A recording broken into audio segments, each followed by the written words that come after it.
Bonjour tout le monde, aujourd'hui je vais vous parler d'une problématique qui n'est pas inhabituelle de voir dans le sport.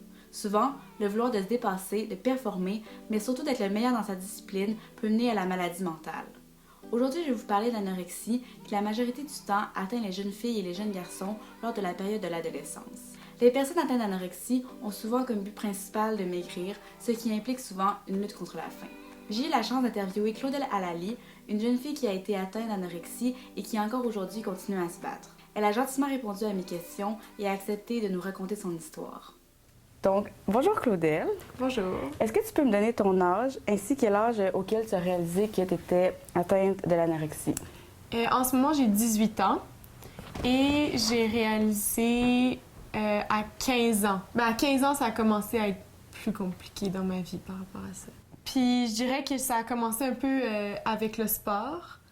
Je m'identifiais beaucoup dans le sport. Et au début de mon secondaire, quand je faisais du sport, c'était vraiment plus pour le plaisir, mais... Puis quel sport tu faisais? Je faisais du volleyball, de la course et du flag football.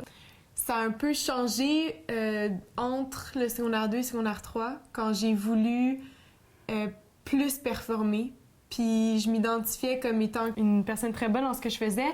Donc je voulais pas juste être bonne, je voulais exceller. Ouais, performer. Ouais. OK. Puis c'est autour de ça que j'ai commencé à vouloir m'entraîner beaucoup, trop. Mais à ce moment-là, je me rendais pas compte. Puis à surveiller ce que je mangeais. Au début, c'était juste surveiller ce que je mangeais pour être sûre que c'était bien pour une sportive. Puis dans le fond, comment tu définirais cette maladie-là, dans tes propres mots? Je peux donner une définition de ce qu'elle m'a fait vivre, mais je peux pas nécessairement donner une définition de l'anorexie.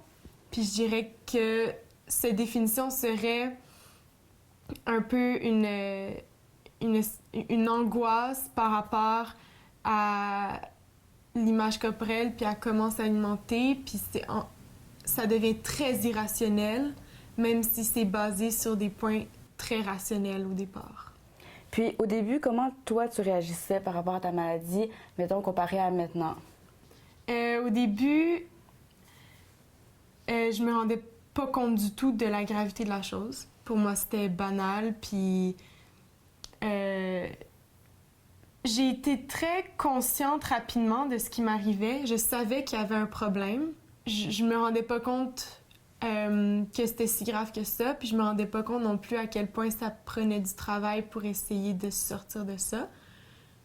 Mais au moins, j'étais consciente de ce qui m'arrivait. Donc, tu sais, on dit souvent que, bon, être conscient, c'est déjà avoir fait un premier pas. C'est vrai, mais c'est les pas d'après qui sont vraiment beaucoup plus difficiles. Puis je dirais que maintenant, par rapport à ça, j'ai beaucoup cheminé, puis c'est pas toujours facile. Mais j'ai en tête des buts et des objectifs qui me motivent, qui font que même si c'est difficile, je sais pourquoi je continue à faire les choses bien pour moi. Puis, est-ce que durant ton cheminement, tu es allée chercher de l'aide? Oui, je suis allée chercher de l'aide. Je suis allée chercher de l'aide parce que, comme j'ai dit plus tôt, j'ai été très vite consciente qu'il y avait quelque chose qui ne marchait pas. Puis je suis pas quelqu'un qui retient ce qu'il pense. Mon réflexe a été de dire oui, j'ai besoin d'aide, puis oui, j'en veux de l'aide. Surtout que, au début, je me rendais pas compte à quel point ça me restreignait, puis ça m'enlevait de la liberté. Mais par la suite, beaucoup plus, donc je savais que j'avais besoin d'aide pour me libérer. Donc, t'es allée où pour cette aide-là? Premièrement, je suis allée voir une nutritionniste sportive parce que pour moi, j'étais une sportive.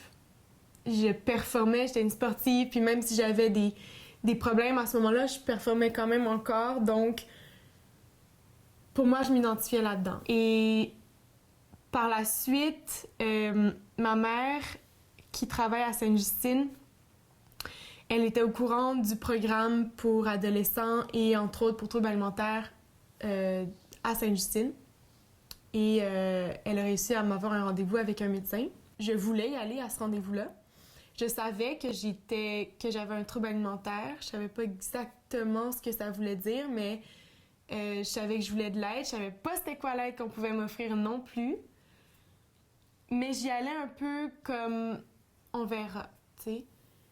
Et l'aide qui m'a été offerte m'a plus un peu traumatisée qu'autre chose parce que ça a été dur pour moi parce que dès le premier rendez-vous, ils m'ont hospitalisée parce que mon cœur il battait trop lentement.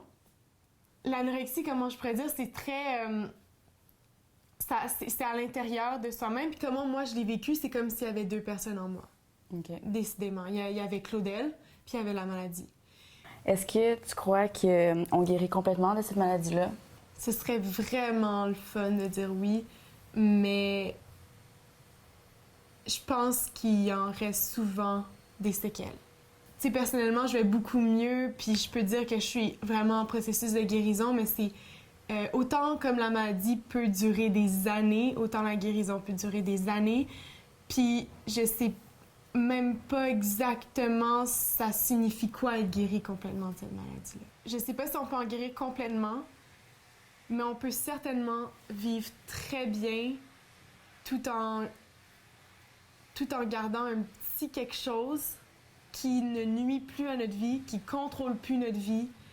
Dans le fond, c'est apprendre à cohabiter avec. C'est bon. Ouais. Merci beaucoup d'avoir répondu à mes questions. C'est vraiment De rien. gentil. Entre 10 et 30 % des filles et jusqu'à 10 % des garçons vont faire face au moins une fois dans leur vie à un trouble alimentaire. C'est une maladie grave qui, dans 5 à 15 % des cas, peut amener jusqu'à la mort ou qui, sinon, laisse des séquelles irréversibles. Allez chercher de l'aide car il est réellement possible de guérir et de s'en sortir lorsqu'on y croit.